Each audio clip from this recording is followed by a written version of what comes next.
The following is a special audio-only bonus episode of Opening Kill. Listener discretion is strongly advised. Happy Friday the 13th. And welcome to episode 55. This is our bonus episode just for you because it is Friday the 13th. So welcome.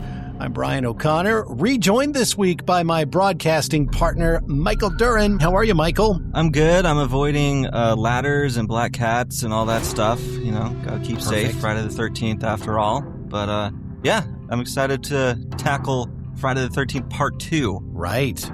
Want to welcome Shay. I'm here too, Michael. It's your unlucky day. I must have broke a mirror or something. Mm-hmm. You Something failed very already. bad happened. Sure. In my lucky rabbit's foot. Welcome to Opening Kill, the podcast that talks about all things horror. And as Michael mentioned, Friday the 13th, Part 2. Yeah, it's got some moments in it, Michael. Yeah, it does. It definitely has these like random, legitimately incredible moments. And then it's just kind of, you know, more of the same of the first one. But overall, I think it's much superior as far as an enjoyable movie to watch. Okay. Yeah. Some of the effects, unfortunately, that we'll talk about that later. A lot of that got cut out, but this was definitely a victim of the MPAA for sure. What are your guys' Friday the 13th rituals? So I kind of just chill. I don't have anything specific.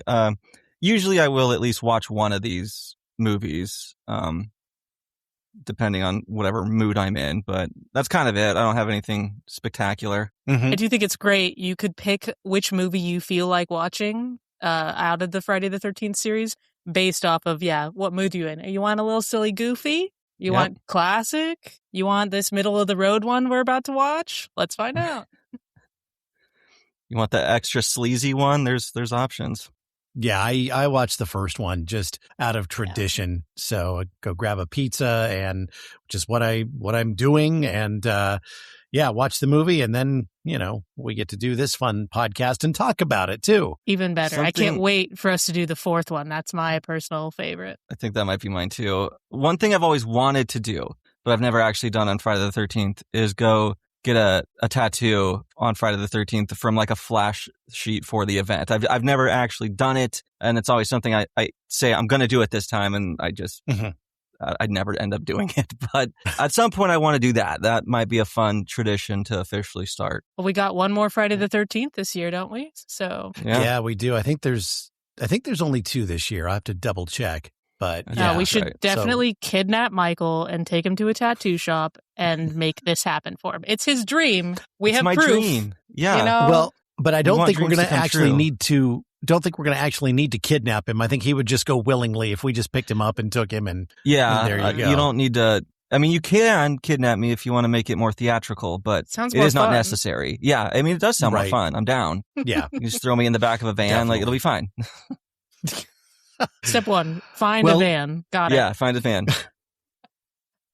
Friday the 13th, Part 2. We're just going to get right into it here. It was directed by Steve Miner in his directorial debut, written by Ron Kurz. Release date, May 1st, 1981, which is interesting because, you know, the original took place in 1980, but they're saying it's 5 years later, so technically it should be like 84, 85, somewhere in there. Runtime, 87 minutes. It would have been longer, but 48 seconds had to be cut from the film to avoid an X rating. 48 seconds. So it got the R rating. Filming locations, primarily in Connecticut.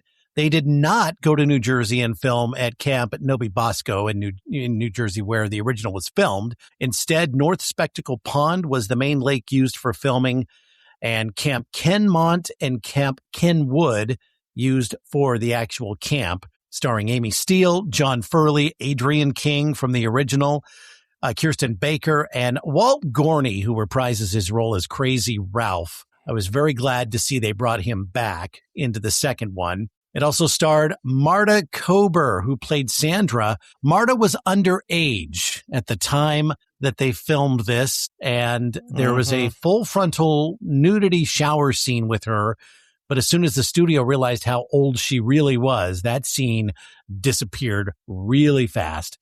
Budget was $1.2 million, box office $22 million. Tagline, "The body count continues." And was nominated for 3 awards, including the Stinker Award for Worst Sequel at the Stinkers Bad Movie Awards. So, what an honor. Yeah, I get it. was it, though? Was that before the Razzies? Or was there also the Razzies going on at the same time? I think they started a little later. Okay. I think they were later, yeah. Okay. So this was the Razzies before the Razzies. Right. Stinkers. It didn't win any of those awards. The Stinkers. Well, so there you go. There you go. Yeah, that's good, I guess. Yeah. Listen, we know it's not the worst. Didn't win. Right.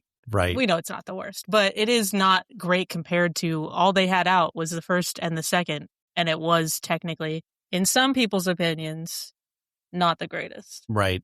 Well, I think part of it is we don't get to see the hockey mask yet, which is the iconic, Jason look. He's got the Town That Dreaded Sundown look with the bag, the burlap sack over his head. So, well, my qualm is definitely going to be more about the fact that they cut out the makeup. And a lot of the original crew saying, hell no, we're not going to do this. This doesn't make sense. And of course, my boy, Tom Savini, I love me some Tom Savini. So it was heartbreaking for him to go, ew, no, I'm not going to do this. I mean, they all had valid points because it doesn't make any sense. But, I mean, no, it is what it is. Stan Winston was also supposed to be involved too, and he backed out due to a scheduling conflict. That's what he said. So, yeah. It's always a scheduling conflict. When you don't want to do something. Yeah. Totally. So the film is, like I mentioned, set 5 years after the original Camp Crystal Lake. And it's a new group of counselor trainees that arrive near the infamous lake while a lone survivor struggles to move on from past trauma. The legend of Jason Voorhees resurfaces, and all kinds of things start to happen around the camp again. And again, we have a fight for survival as the shadow of Crystal Lake's history refuses to stay buried. And it's interesting that this film has one of the longest pre-credit sequences in cinematic history. It nearly 18 minutes long in some versions. Thank God, only 12 minutes in the version that I watched. Phew. Yeah, dude, it's like when you realize how long this opening thing is, you're like, holy shit, we have to really rush to get this movie started now because it's basically a quarter over. For sure. And most of it is just rewatching the end of the original movie. No, I hate when movies do that. Like, we know. It's been less than a year since the first one came out. So especially with this one, it was so fast. Yeah, we don't need a recap. Right. So 2 months after surviving the massacre at Camp Crystal Lake, we go back to Alice Hardy, Adrienne King, who is trying to rebuild her life. She's alone in her apartment, and while feeding her cat, she opens the refrigerator and discovers something horrifying. It is the severed head of Pamela Voorhees, and before she can even process it, this happens. The opening kill. An unseen intruder drives an ice pick into her temple, killing Alice, and immediately reminding us that the nightmare did not end at the lake. And this is butter knife for me. This was a lame kill. It's lame. Everything about it's kind of lame. Like, how did Jason, find her? Mm-hmm.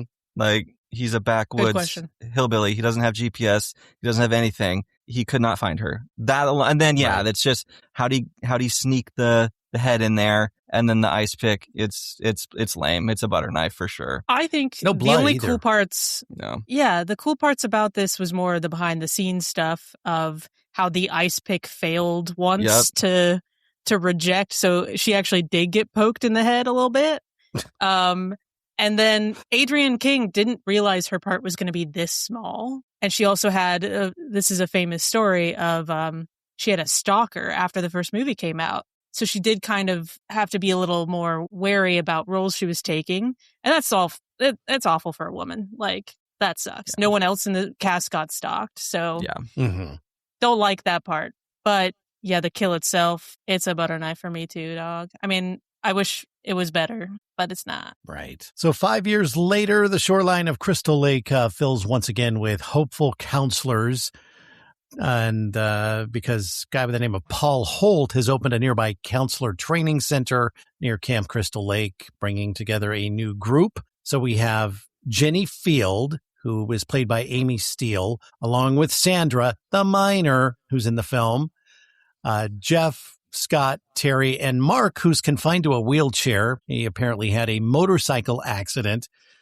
Vicky, Goofball Ted, and others. And this is a great way for Jenny to show up. She's late getting there, so Paul starts addressing the counselors, and she comes tearing in her beautiful red 1971 Volkswagen Super Beetle convertible, which is not a happy camper. It's backfiring on the way into the camp and everything. Herbie the love bug, it is not. No, it is not. So he gets out, or he goes up to her and leads her inside like the main cabin and kind of chewing her out for being late because she's supposed to be his assistant. She's also his girlfriend. So, kind of awkward, but she's telling him just to chill out that she's there. So, yeah. They have to throw it out there right then and there that Ginny is a psychology student. And like, oh, you better use your child psychology degree to think about what you've done. And it's crazy. This is like the one line that later comes back and is supposed to tie everything together. Girl, it don't tie it together. That was a throwaway line. What do you mean? Right. Yeah. As soon as he says it, you're like, okay, there's clearly something there. And there is. And there's a part of me who wants to give it like okay, at least you tried to like make what make sense, but it just doesn't work though. So like I see where they're going for, but still. Mm-hmm. So the first night they're all gathered around this campfire and Paul recounts the legend of Jason Voorhees, the boy who drowned in 1957, the mother who murdered in revenge, and then the events that ended up with Alice when Alice killed Pamela in self-defense, the end of the first movie. And Paul frames it as folklore meant to entertain, not frighten. And then Ted, who again is the goofball out of the group, jumps out of the shadows in a mask with like this spear, and the entire group gets up and screams and they run away. And then Paul calls them all back saying, hey, JK. It's just a legend, you guys. Chill. Right. Clearly there was a bunch of people murdered, not just like 5 years ago, but that's folklore. Silly. Right. And they do make it a point that this is a different part of the lake. So apparently Camp Crystal Lake is ginormous, and there's just communities all around it, and there's different camps and blah, blah, blah. So this isn't the same one from the first movie. But I do like that they mention in the movie, they're like, poor little Jason, he must have seen his mommy get killed. And you're like, how? Like, she wouldn't have been killing if he was alive. Right. That was one of the big arguments. Yeah. Yeah. Whatever. I mean, that's all you have to say. It's who knows? And also, Paul tells them that, the original campground, it's condemned and off limits. So don't go there. Stay put. Later that night, Crazy Ralph shows up. He wanders onto the property to warn the group of danger. But before he can get anywhere, he dies, unfortunately. Yeah. I was actually kind of surprised that they killed him. Because he's just like, I don't know. He's just the crazy guy. I'm surprised he actually showed up to the camp one. That seemed like, because he rides his bike up there. Killing off the original characters is, as we know from your favorite franchise, Scream, is part of the rules. In the second movie, the main characters can die. The original people can die. But it was weird that they killed him off. We got the first 2 kills of this movie were just the OG people. So now, fresh slate for Jason. He gets all the new people. Right. And like just Ralph being one that they've decided to bring back to kill was, I'm like, okay, like whatever. That's fine. Just poor guy. He just wanted to be crazy and live in peace. And he was a good guy. Exactly. He legit tried to warn him. Like, he's a nice person. Doomed. You're Doomed, I say. And he gets a pretty gnarly kill, too. He's standing by a tree, and then you don't see the killer, but he ends up with barbed wire wrapped around his neck, and he's pulled against the tree. Yep. So, it's pretty pretty brutal. It was like a Of Mick course, Foley. no one sees this. No, of course not. Right. Of course not. No one sees the man with barbed wire around his neck getting choked out like he's Mick Foley in the WWF. So, yeah, we go to the next day, and Curiosity pulls Jeff and Sandra onto the old campgrounds. And this was kind of weird because they encounter this dead animal, and it looks like a little dog. And we saw a little dog earlier that belonged to one of the counselors. And that's so, the only thing she does the whole movie is look for her dog, this counselor. Mhm. And get shot in the Pretty butt much. by a slingshot by a pervy guy. that guy. That is her rule. Yeah. That's her role, unfortunately. This really was so 80s horror because they had like a tight camera shot on her ass as she's walking down the path. And then, and you see that. Yeah, and she gets shot and she just turns around like, stop. Yeah, you Even though that guys would ever get fucking slingshotted hurt. in the butt? That would hurts, fucking dude. hurt, dude. Like, she would not just be like, but I mean, whatever. No, I'm not saying it didn't hurt at all. But dang. She made it look does like, not dang, appear that that was it hurt. nothing. Yeah, she was just kind of like, So you're right.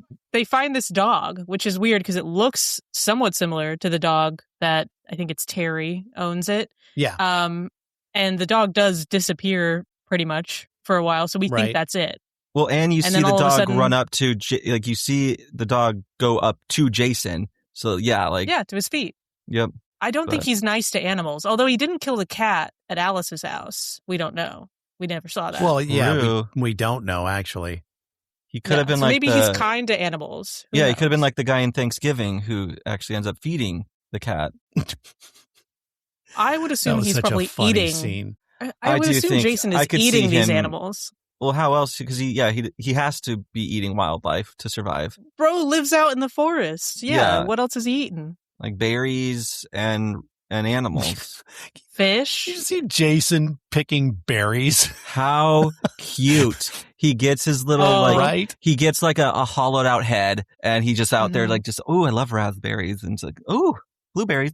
We And need just that on like- the shirt. How We need cute! that on the shirt. I would love to see that. Right. Well, Jeff and Sandra get caught by Deputy Winslow and escorts them back to the camp. And the thing is with the camp, now they're going into Paul's office, and Deputy Winslow wants them disciplined for going off campus, basically. And Paul just kind of sits there, and it's not a big deal to him because he says, all right, you two, no seconds at dinner for you tonight. That's your punishment. It's like, okay, Which is that's great. that's a rough punishment, depending on what's for Yeah. dinner. Depending on what's for dinner. True. Because chicken nuggets, I'm gonna be sad. Don't forget, he needs his second round of Dino Nuggies. I do. Golly, That's true. one is not enough. Never is enough. Deputy Winslow driving away. He's going down the road. And I saw somewhere that this actor, he had only driven twice in his life, and both times were in Friday the 13th movies. Hell yeah. So that's odd a little bit, but yeah. The best part is you see like Jason like leaping like a forest nymph into the trees. Like just how he Yeah. runs across the road is so cute. And it's just like so he stops It and is he gets out. interesting. Yeah. Yeah. It is. We see a lot more of human Jason in this movie. That is the one thing going for it. He's a little more clumsy. Yeah. And he has human traits, whereas we know that changes down the line. So Mhm. at least there is some evolution of his character, and it kind of does start right here. So Yeah, that's why this right. movie is kind of important. Sure. For sure. He stops the car and does the dumb thing. He is pursuing the figure into the woods, and he discovers this hidden shack. And there's some creepy moments. And then he is killed with a hammer claw by the mysterious assailant for kill number 3. And it's a pretty brutal kill. Yeah, the that's face a hammer he claw makes right to the.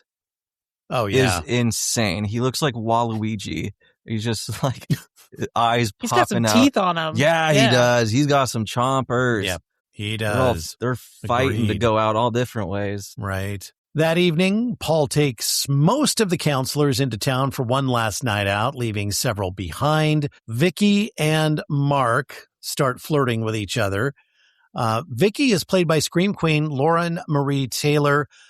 She left film acting to become a kindergarten teacher in 2000. She did that for about 10 years. And then after more than a 20-year absence from film, she returned to the 2024 movie In a Violent Nature, where she appeared as the woman in the final scenes who picks up, the final girl in that movie. So I found that very interesting. But she was creepy in that movie, and she was very good in this movie. Yeah. We also get our first naked girl in the lake scene. You knew it was going to happen. You have to have one. When you do. In this franchise. Terry strips and takes a late night swim in the lake. Scott shows up and steals her clothes. Question. And she chases him into the woods. Yeah. I think these movies, and it's not just Friday the 13th, but so many movies have women skinny dipping at night in lakes and bodies of water. I'm like, I think you're highly overestimating the amount of times that happens. Yeah. I mean, I've gone to quite a few camps and no one does that. Right. I have not witnessed it in person. Yeah. So, and this is like, we've all seen this happen in movies. So you'd think it would then relate to real life, like we would do it because we've seen the movies. Right. Or it's because we've seen these movies and most of the time those guys die. So, right. Except in like Parent Trap, I guess they don't die. Well, that's true. Yeah. After the poker game. Mm-hmm. That's what a reference. It's my job.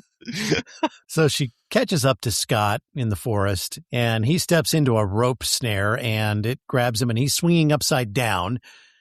And Terry goes up to him, and she's pissed at him because he stole her clothes. But she tells him, look, I got to go get a knife to cut the rope. And while she's gone, bad things happen because he's hanging there upside down. And then he gets his neck cut by the dull side of the machete. Right. Like you just the see dull it, side was a you choice. see the dull side. You're just like, oh, okay. Not sure how that happens, but whatever. Jason must just have worked. super strength. It does. It ends up working, but it's definitely the dull side of the machete. Oh, yeah, it does. Yeah, exactly. Terry goes into the cabin and she finds a knife, and she comes back out there and discovers him hanging there bloody. And he was kill number 4, by the way. Yeah. And then she turns and she starts to scream, and we don't see what happens next, but it's pretty apparent that she is killed off screen for kill number 5. Yeah, we just Right, get a she have zoom a in heart on her attack? face. Jason probably broke her neck. That's my guess. If I had to guess. Well, He we just, see her bare hands. later. Right. We see her later at the shrine, at That's Mom's true. shrine, and her body's just laying there. She's got no marks on her. Right. I thought that would be a great moment to do like one of the twisted head things of head on backwards or something. That would have been fun. Yeah. Maybe I think he she just did had a heart like attack and died. Maybe he just did like a karate chop to her neck and it crushed her windpipe. I feel like that would leave a mark, though, dude. I mean, Jason is a man of many talents, clearly. He's able to survive in the wilderness undetected in a shack that on a very busy lake. So I think he could karate chop a gal. But Terry was the worst kill of the movie. Like, there's nothing. for We sure. don't get anything. She never finds her dog. That's animal abuse right Yeah, there, in my there's opinion. no like ending to that story for her. It's just sexually harassed till the end. Like that's just Right. Well, at the bar, Jenny is speculating that witnessing his mother's death could have psychologically fractured Jason, blurring his morality and reality. Paul dismisses the idea, insisting that Jason is only a legend. So nothing to that story. My favorite thing about this whole bar scene is just how many victims they just took off the table. Like, Yeah. all y'all folks, just come on yonder to the bar and you don't have to worry about getting killed. And the best thing is Ted, who looks like Linguini in Ratatouille, he gets to survive too because he ends up just staying at the bar. He doesn't go back. We never see him again. Yeah, he just kicks it there. He and stays at the bar. he's a Lucky survivor. him. Well, I would guess that the rest of them are staying at the bar too, because there's so many counselors at the very beginning in that one scene. Yeah. And yet we never see them again after it, that campfire scene. So yeah. Yeah, they do absolutely. survive all these extras. Good on them. That rarely happens. So back at camp, the killer continues stalking those who remained. By this time, Jeff and Sandra are having sex, The scene that had 48 seconds cut to avoid that X rating is going on. It's also a bit creepy knowing that, the girl was only 16 when this was filmed. So where was her fucking parents? Yeah. Again, it's 1981. I guess things must have been different, but Clearly they didn't check birth certificates or anything. no, apparently not. We go to Mark, who's in the wheelchair. He's out on the front porch, and he is struck in the face with a machete. It's pouring rain. The fucking wheelchair just goes tumbling down the porch stairs, and then another set of stairs that goes down, down below the property. It's off and running. Dude, he goes this down was an impressive so many kill. stairs. Like, the impact is legitimately good when he gets hit in the face. Like, it feels hard. And they accomplished that. Like, he had a styrofoam, mask, like a thick styrofoam mask on his face. And so he did get hit. And it, you feel that impact. But then, the wheelchair falling down all those stairs is so incredibly goofy. And I love it, though. This is my favorite kill. Yeah. This is my favorite kill in the movie. Okay. I do think it's interesting, too. There was a real person in that wheelchair. Like, that wasn't just a dummy body. So they had the stunt person rolling down the stairs. It looks so dangerous. So It's many insane. accidents did happen on this set. But none of them mentioned the wheelchair part. So that's the one that went off without a hitch for some reason. somehow they thought they were lucky, I think. Meanwhile, upstairs, Jeff and Sandra still having sex, and they are impaled together with a spear that comes down and goes through both of them for kill number 7 and kill number 8. There's a couple funny things about this kill. One, it's a ripoff of a kill from Bay of Blood, which the director was asked about, and he's just like, "Oh, I've never seen that." And then the other part is the guy in it. He was super uncomfortable because he had to be in this really awkward position, and he was complaining about it. And then a sound guy comes up to him, blows an unknown substance into his fucking face. It was cocaine, and he wasn't complaining anymore after that. But what kind of set is this that they're just going around drugging their actors? And it absolutely unhinged behavior. It was the 80s, I guess. Right. I mean, most likely they were already doing cocaine, but Right. I think the act of just going, hold on 1 second, and seeing what happens. But this does also, it mirrors the Kevin Bacon kill that they did in the first movie of having the hidden body underneath with the latex body on the bed. And Kevin Bacon complained the whole time about how uncomfortable that scene was. They had to film it, and it was high stakes because of all the blood. But yeah, I think maybe they learned this time of if they're going to be in uncomfortable positions, give them drugs. And it worked. It worked. So, I mean, you can't knock the way they did it. Right. Can't do it anymore, Results though. speak for themselves. Yeah, no. And that's probably a good thing. Yeah. Well, Vicky wanders into their bedroom and finds their bodies, and she is slashed and stabbed in the leg.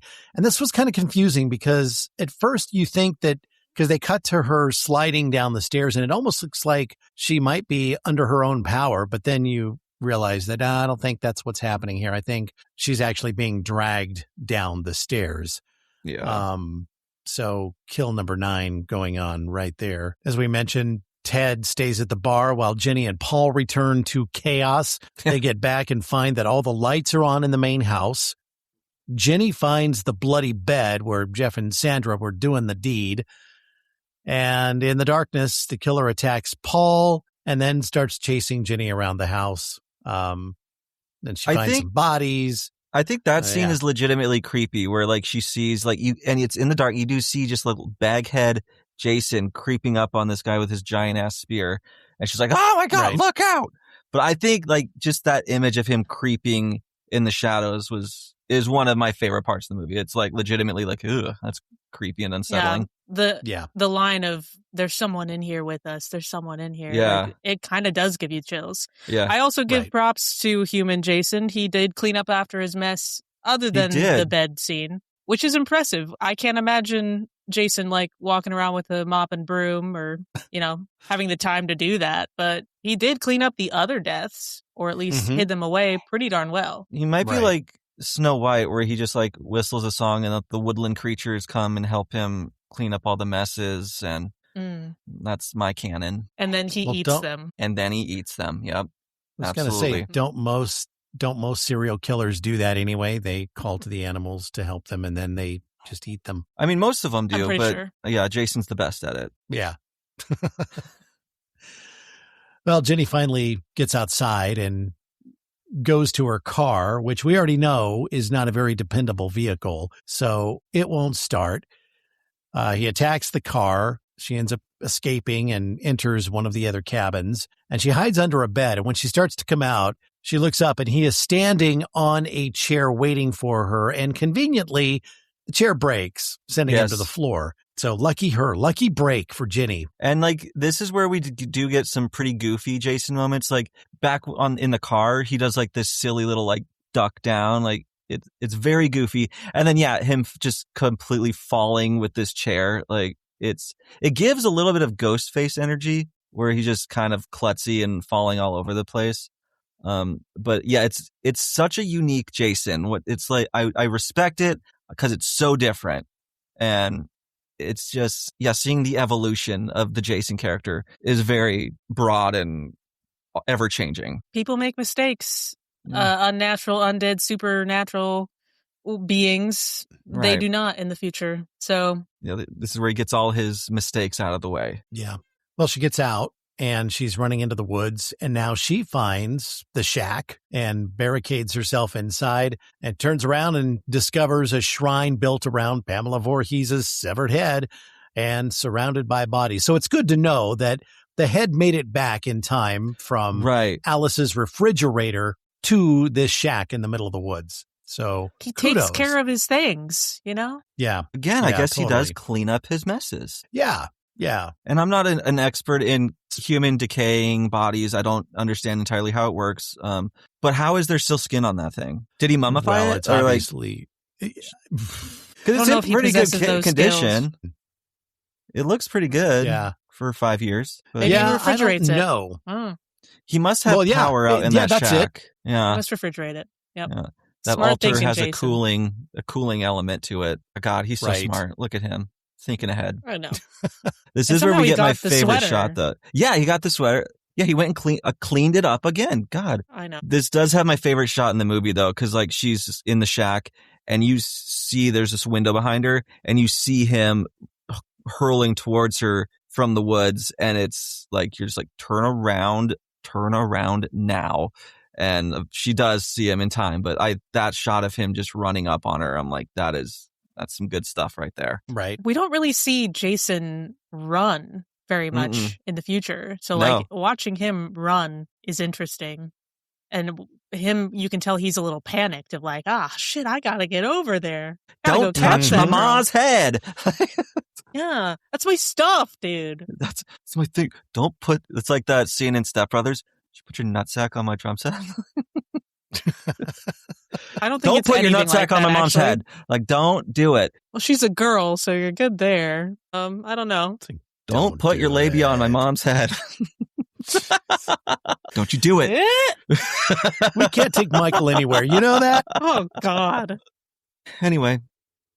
Oh, well, so this is where her child psychology comes back in. It is. She's so smart here. Yeah. So, yeah, she dons Pamela's sweater and convinces Jason that she is his mother, and the illusion briefly holds until Jason notices the head behind her. She just kind of moves her body just enough to where he can see the head, and that's when he snaps back to reality, and it's like, oh, no, you're not my mother. Should have put that head on her own head, like a mask. Should have.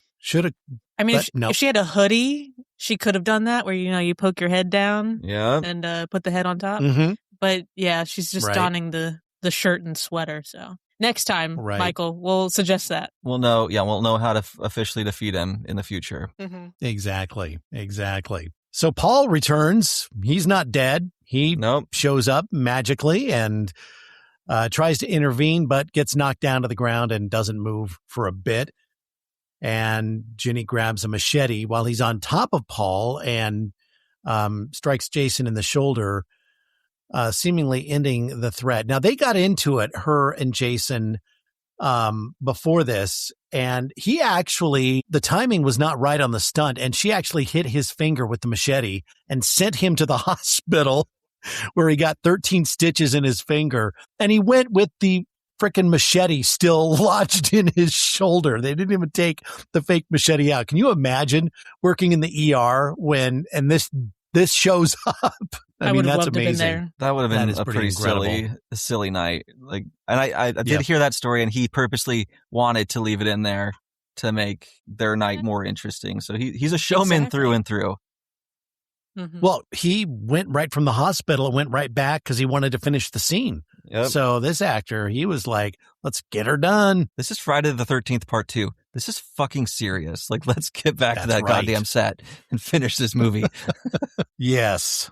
So, shaken and exhausted, they retreat to a cabin and they hear movement outside, expecting Jason. They open the door and they instead find Muffin the dog alive, which confused the hell out of me because what did we see in the woods earlier? Right. And so I did read something where someone says everything from the point of Jason getting axed is a daydream, like a foggy daydream kind of situation, which would make sense because after they get Muffin, who is definitely probably dead, Jason comes swinging through the window and grabs her. And we actually see his face here. He does not have the bag on. He just looks like a deformed kind of mountain man, like straight out of like The Hills Have Eyes is kind of what he looks like. And he's grabbing onto her. And so I've heard that's an option, which would make sense because the dog is definitely dead. Jason coming back and swinging through the window is a little bit goofy.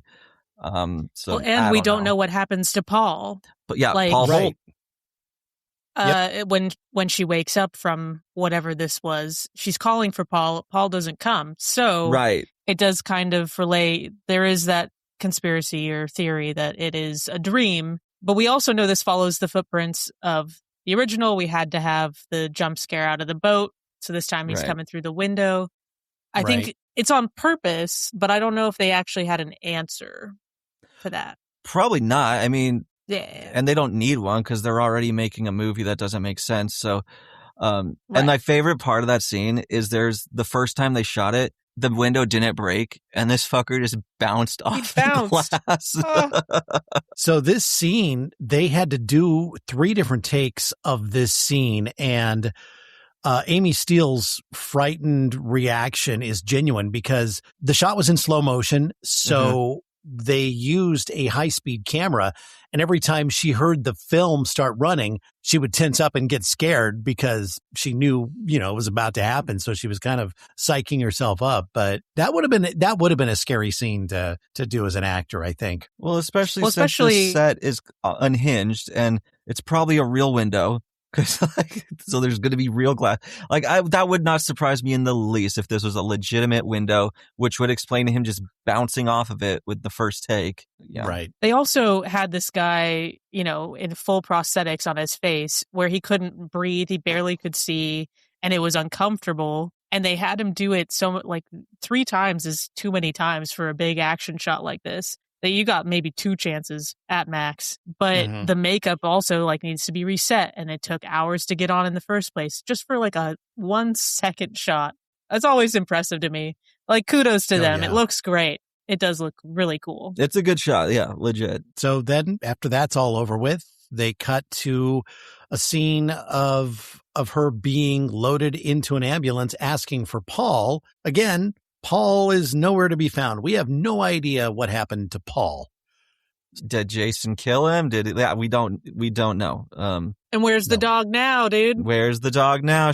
She doesn't have it. Nope, she sure doesn't. So. I officially think that's just a daydream. That's my official canon for it. Okay, that is very possible. Very possible. So, the final shot, back in the woods, Pamela's head still rests in this shrine. Jason has vanished and we don't know anything except they're pretty sure we will see a Friday the 13th part 3 coming out in the next couple of years based on everything that happened here. So Yeah. And thankfully the movie showed some restraint and class, because the script originally had the deadhead smiling and winking at the camera, which would have just been so fucking cheesy. Yeah. Very Evil Dead of them if they were to choose to do that. Yeah. So I think that was I right agree. Call. I don't know we would have had any more movies in the franchise if they would have ended that that way with that. That was dumb. So I'm glad they had the sense to not do that. Right. Final kill count 9. Not bad. The numbers do go up in future installments of this. Favorite character, everybody? Ted, just because I just liked how he looked like the Ratatouille guy, and he's a dork. That's some good reasoning there, Michael. Yeah. Good job. I think I really liked Mark as a person. Like, the thing is with these characters this round, we did care about them. Whereas sometimes it's like, yeah, die. We don't care about you. No, in this one I did. Like, they mattered. They were important. They were all pretty nice too, other than pervy guy. I don't like him. Mm-hmm. But Mark was cool. I mean, his main character description was he's the one in the wheelchair. That's all you know about him. Yeah. Yep. Favorite character, Brian? I would probably say Jenny, just because she's kind of no nonsense, no bullshit. She does her own thing. Even when you first see her, she shows up hours late in her car, and she doesn't seem to care. She's, just kind of does her own thing.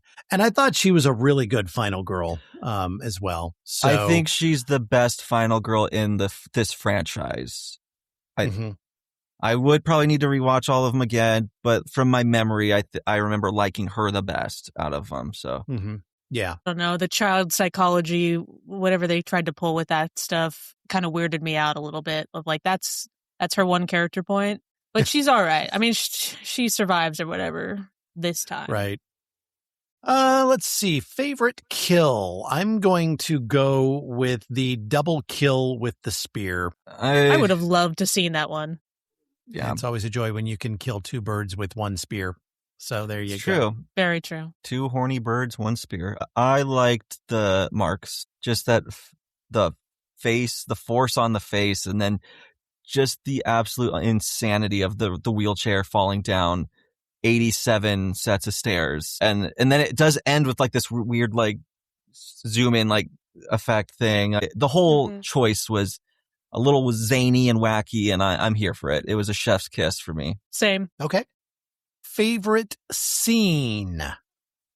I think I'm going to go with the kitchen scene. I agree with what both of you said earlier. It was very creepy and very well done. So I will stick with, when he's stalking both Jenny and Paul, and then he attacks Paul. That made me jump a little bit. Yeah, I think it's the best scene.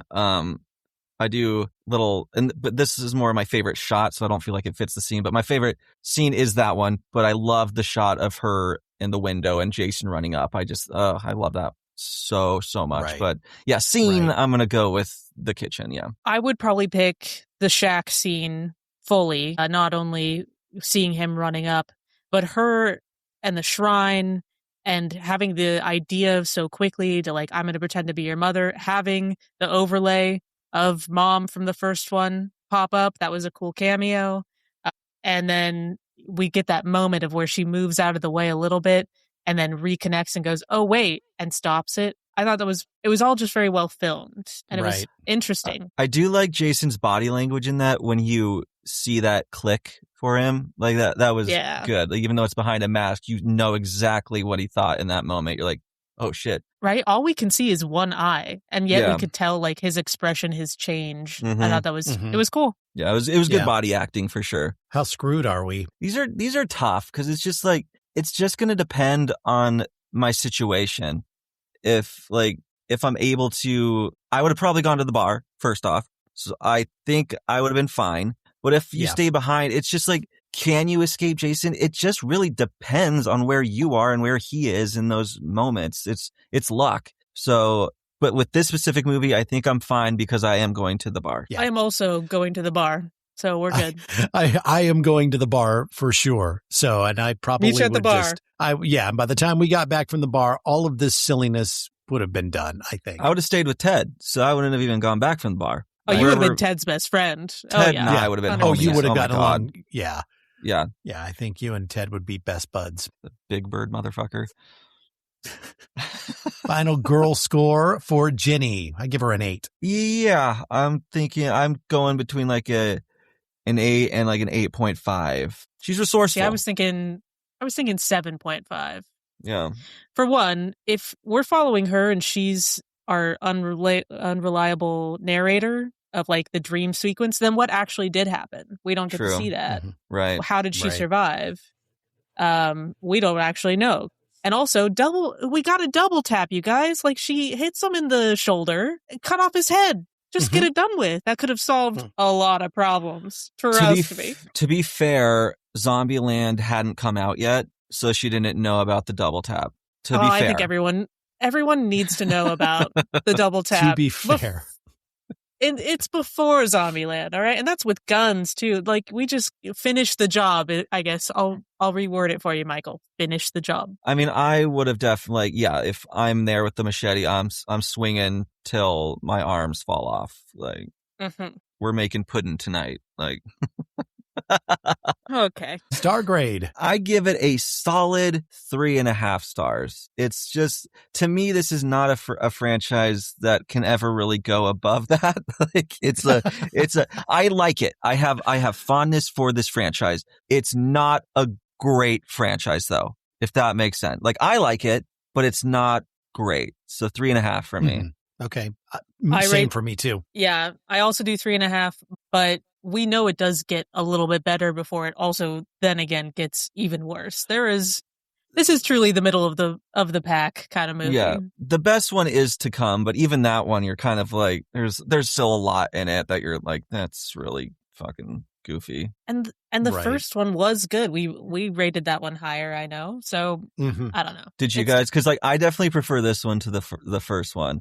The first one's boring as hell. Like, it is slow. And this one, this one at least I think this one is paced much better. Yeah. I can agree with the Yeah. pacing thing, but just because we know it's the beginning of such an incredible story, Right. I still watch the first one most of the time. It's first and fourth.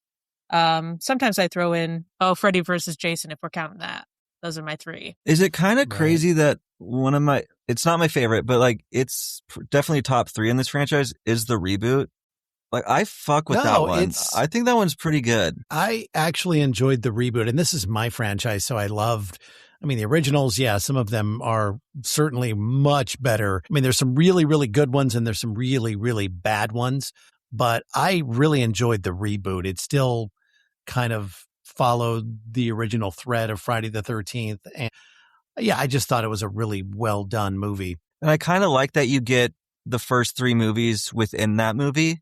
Like, in a way, you get the different masks. You get like Pamela. Like, I just think I like how they did it. I'm like, I think that's a good way to approach a reboot to this franchise. And I really like the tunnel system in that movie. That makes Jason make a lot more sense. It solves a Right. lot of problems. Yeah. Yeah. Yeah, for sure. For sure. I really wish the video game had worked out. I know they had some issues with getting rights because it was really fun. I enjoyed playing. We played Dead by Daylight. Me and Brian a little bit. We got to get on a game soon, but it was similar, and they did a good job of creating the Friday the 13th world in a video game. Thought it was really cool, but sadly, Right. it didn't work out too well. Right. I never played it, but like, that doesn't sound like an easy feat. Like that. So like, it that was sounds hard. sounds like it'd be really hard to do. So that's kind of cool that they made it. I've heard nothing but good things about that though. Did they just like completely wipe it off? Like, can you not get it anymore? Ooh, I don't know about that. I thought they had copyright issues of some sort. So I think it went away. I'm sure you can find it somehow, some way. You just have to might get sketchy about it. Right. Do a little hacking. Yeah. Do a little crime. No biggie. Slasher survival tip. If you hear a noise outside the cabin, don't investigate it. Nothing in the woods has ever been improved by curiosity.